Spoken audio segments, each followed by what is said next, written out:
I never imagined that moving to Sunnyvale Estates would turn into a battle over something as basic as human decency. But that's exactly what happened the moment Corinne Matthews, the president of our HOA, decided that my mother's wheelchair ramp was somehow a personal threat to her authority. My mom had moved in with me after her stroke last year. The doctors were hopeful she'd regain some mobility with physical therapy, but for now she relied entirely on her wheelchair. So I built a simple, sturdy wooden ramp at the front entrance. Nothing fancy, just safe, functional, properly permitted, and even stained to match the porch so it blended in with the house. I'd lived in Sunnyvale Estates for 3 quiet years, paying my HOA dues and minding my own business. I'd heard stories about our HOA president, though. Corinne Matthews, late 50s, perfectly styled blonde bob that never shifted even in a hurricane, and a permanent expression like she'd caught a whiff of spoiled milk. At community meetings, she lectured residents about everything from mailbox height to unapproved garden decor. Most neighbors avoided her like she was radioactive. 2 days after I finished the ramp, the trouble officially began.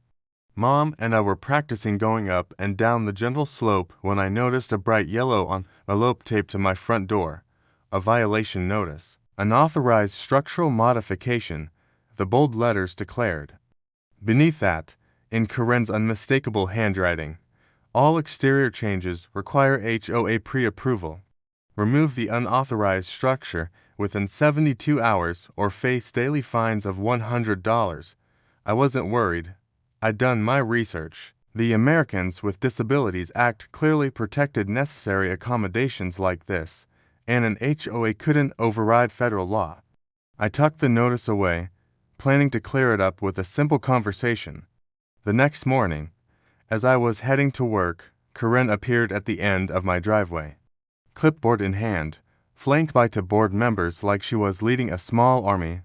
"Mr. Reynolds," she called in her sugary sweet yet somehow threatening voice. "I see our notice is still on your door. Perhaps you haven't read it." I forced a polite smile. Not easy before coffee. "Yes, Corinne, I received it, but there seems to be a misunderstanding. The ramp is a medical necessity for my mother. I have all the city permits, and under the ADA." She cut me off with a dramatic flick of her manicured hand. "The city doesn't run Sunnyvale Estates, Mr. Reynolds. Our bylaws require board approval for all exterior modifications. You didn't submit anything. The ramp needs to go. We have standards to maintain." Her sweetness evaporated mid-sentence, leaving only sharp irritation behind. I kept calm and pulled out the folder I'd prepared. Permits, ADA regulations, photos, everything. Federal law supersedes HOA rules when it comes to disability accommodation. I'm willing to discuss this at the next meeting, but the ramp stays. Corinne's face turned a lovely shade of furious red. She snatched the folder without even opening it. "We'll see about that, Mr. Reynolds. No one gets special treatment in this neighborhood." She marched off with her board members scrambling behind her. I heard her muttering about property values as she left. I thought that would be the end of it. That maybe she'd consult the HOA lawyer and realize she didn't have a legal leg to stand on. I was very, very wrong. 3 days later, I came home to find my mother sitting by the window in her wheelchair, visibly shaken. "Someone came while you were gone," she said. "They took pictures, measured the ramp. When I asked why, they said they were documenting violations." I comforted her, but inside I was furious. That night I sent a formal letter to the entire HOA board citing the ADA and demanding the harassment stop. I even CC'd the city's accessibility office. The response didn't come in the letter. It came in destruction. I left early for work the next morning. When I returned, I found the ramp completely torn apart, broken wood scattered across my lawn like debris from a storm. My doorbell camera had captured everything. Corinne supervising to local contractors as they smashed the ramp with crowbars and sledgehammers. Mom had been trapped inside the house all day. She missed her physical therapy appointment because she couldn't get down the stairs. Seeing the tears in her eyes broke something inside me. Not anger, but a cold, precise determination. I helped her down the steps, drove her to my sister's house, and then went home and called my attorney. I downloaded the footage, organized the paperwork, and prepared for what came next. The next day was going to be Karen's reckoning, whether she knew it or not. Morning arrived bright and peaceful, the kind of weather that makes the neighborhood look like a polished real estate brochure. Sunshine on perfect lawns, birds chirping in carefully trimmed trees. A perfect day for justice. I took the day off work and sat on my porch, calm but focused, making phone call after phone call, first to the city's accessibility compliance office, then to the local building inspector, then to the police to report the destruction of my property. Every conversation ended the same way. "We'll be there shortly." Right on cue, Karen marched up my walkway, wearing her usual smug expression and clutching her clipboard like it was a royal scepter. "I see you finally complied with our regulations, Mr. Reynolds," she said, gesturing toward the empty space where the ramp used to be. "Though you really should clean up this debris. It violates Section 8.3. No unsightly construction materials visible from the street." I took a slow sip of my coffee. "Good morning, Karen. Actually, I didn't remove the ramp. Your contractors did, without permission, against federal law, on camera. I especially like the part where you told them, 'Make sure it can't be rebuilt quickly.' Very professional." Her smile cracked for a split second before she forced it back into place. "You didn't have approval," she snapped. "As HOA president, I have the authority to remove violations when homeowners refuse to comply." "That's fascinating," I replied. "You can explain that to the city inspector, who's on his way, and the ADA compliance officer, and the police.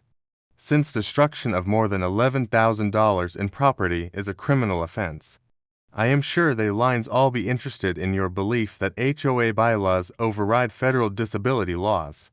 The color drained from her face so fast I thought she might collapse. "You're bluffing," she whispered, just as a city truck pulled up beside the curb. "Oh, and one more thing," I added casually. "I'm filing a civil suit today. Damages, legal fees, emotional distress from my mother. It's a lot of money. The other board members might not appreciate their dues covering lawsuits."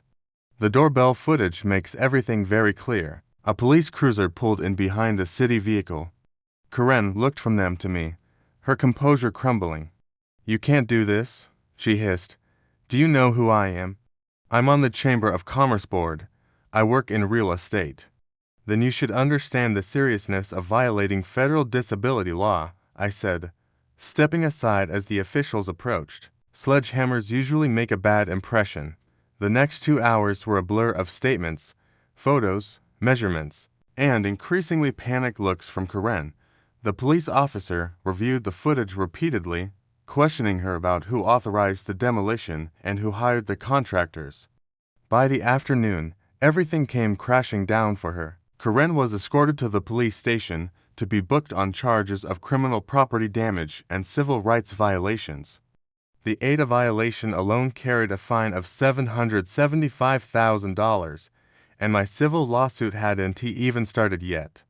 The contracting company, desperate to distance itself, immediately offered to rebuild the ramp for free, and provided written statements confirming that Karen had hired them while pretending it was official HOA business. The emergency HOA board meeting that evening was short and brutal. Karen was unanimously removed as president. Her name was erased from all community materials before she even returned from the police station. When she finally came back, released on bail and ordered to stay at least 100 feet from my property, she discovered her reputation in ruins. 3 of her real estate listings had already been reassigned to other agents.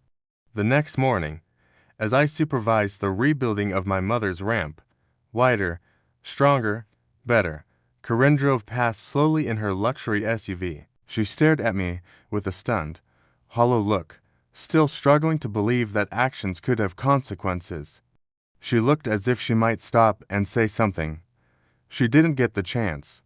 My attorney's courier handed her an envelope right there in the street.